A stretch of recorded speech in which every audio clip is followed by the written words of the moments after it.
Շնորհակալություն, պարոն վարչապետ, անհերքելի տեղեկություններ կան, որ ադրբեջանցիները Ստեփանակերտում քանդել են հայկական ամենամեծ եկեղեցին։ Դուք սա ինչպես եք մեկնաբանում այս խաղաղության դրամաբանության շրջանակներում է սա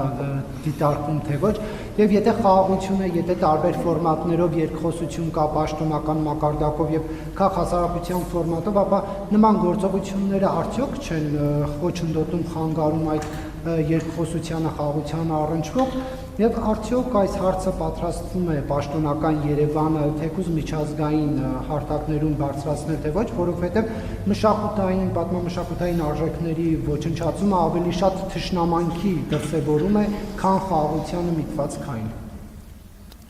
Մենք հիմա փորձում ենք ամբողջացնել տեղեկատվությունը,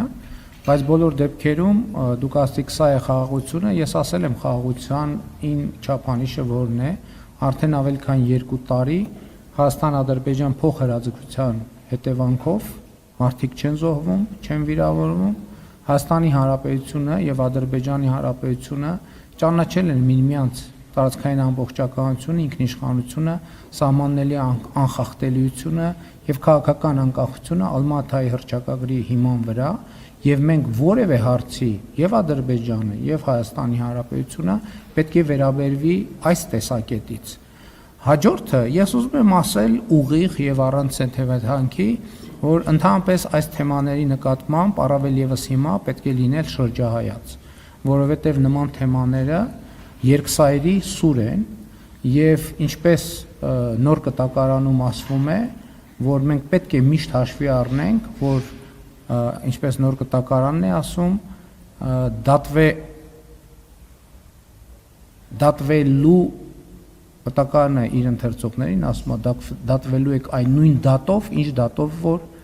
դատելու եք եւ չափելու եք այն նույն, չափվելու եք այն նույն չափով, ինչ չափով որ չափելու եք։ Այնպես որ մենք կնայենք, կվերլուծենք, ես չեմ կարծում, թե մենք մեր նախորդ փորձը հաշվի առնելով դա կդարձնենք միջազգային քննարկումների առարկա պետական մակարդակով